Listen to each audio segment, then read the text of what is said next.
being vulnerable, I mean, it's a skill. It is a skill, and Um, we're taught to be kind of stoic and so forth. And mm, I face this as a woman in the workplace. The tendency to adopt more historically masculine traits. In terms of receiving feedback or in a conversation.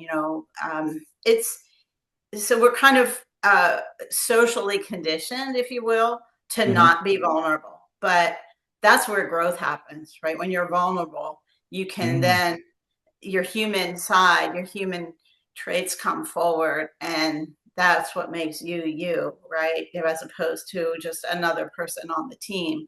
So it's Mhm. important to open yourself up. It does get easier the more you allow yourself to open up, the easier it is.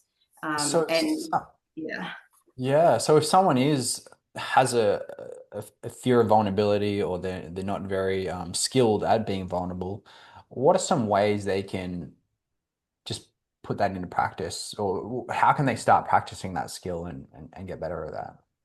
so I like your point about starting with a low risk situation, and that's again where they can start with vulnerability, with a trusted companion, a friend, a family Partner. member. Mm. Start Okay. there, right? And or And what? even writing it down for yourself, right? Write what you would want to say.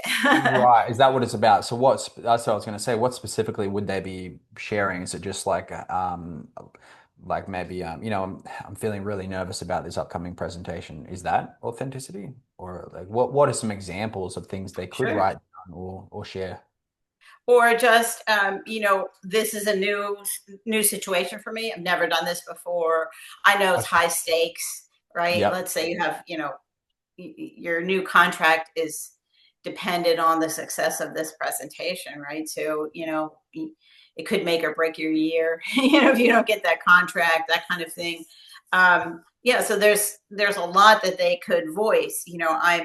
I'm nervous, it's new to me, it's high stakes. um, I feel like all eyes are on me, right? But a lot of people are uncomfortable being in the spotlight like that. So those kinds of things, people are vulnerable at all levels within an organization. And it doesn't stop with midline managers. Mm. It's all the way up to the C-suite and the board. Um, so yeah, voicing it, naming it gives us a level of control that if we don't name it, if we don't discuss it, it kind of sits in the background. But if it's something named and tangible, we can work with it and move forward. So what would you say to someone who says, "No, vulnerable is weakness"? I just feel that'd be being, wouldn't that be, I'd be weak if I was like hearing that kind of Yeah, thing. I do see that a lot. People don't maybe use those same words, but the sentiment is there very, very often. And so, what I say is, do you want to improve, right? And so, what does it mean to you if you open up that part?